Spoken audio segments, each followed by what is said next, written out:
Sumuko ka na. Yan ang hamon ni DILG Secretary Benhur Abalos sa mastermind sa pagpatay kay Negros Oriental Governor Ruel Degamo. Nako naman si PNP Chief Rodolfo Azurin Jr. na magiging patas ng investigasyon sa mga police escort na absent nung araw na pinatay si Degamo. Nasa frontline ng balitang yan si Brian Castillo. Alam kong kilala mo naman kung sino ka. Alam mo naman na kung kano kalaking pwersa na itong naghahanap sa iyo. At alam mo naman yung mga taong nahuli na namin at anong pwedeng magawa nito laban sa iyo. Sumuko ka na.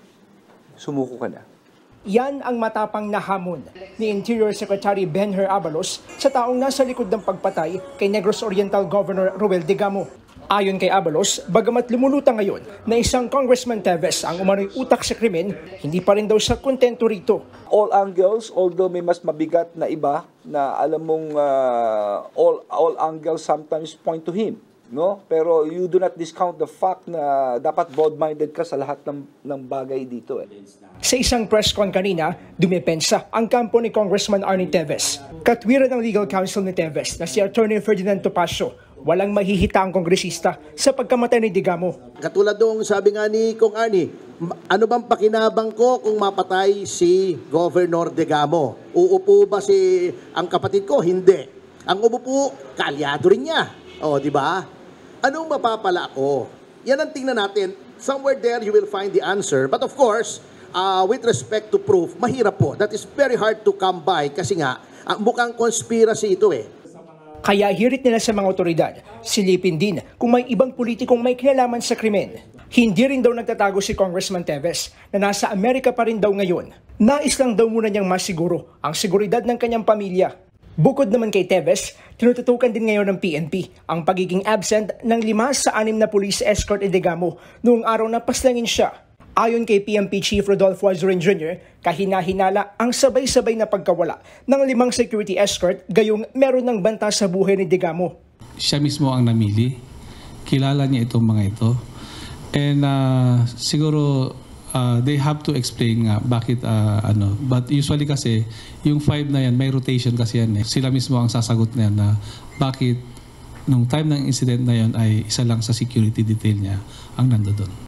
Pinatawag na raw ang mga pulis na ito para pagpaliwanagin pati na ang pamunuan ng PNP Region 7. Pangako naman ni Azurin, definitely cover up is not part of the ongoing investigation. We lost Governor Degamo, so hindi ho tayo magko-cover up dito. Kung sino yung tatamaan.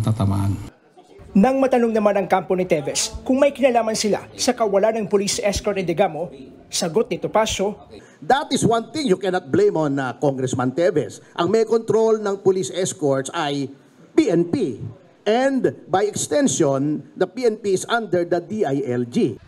Sa ngayon, ayon sa DILG, 17 kaso na ang naihain sa 4 na nahuling sospek sa pagpatay kay Degamo.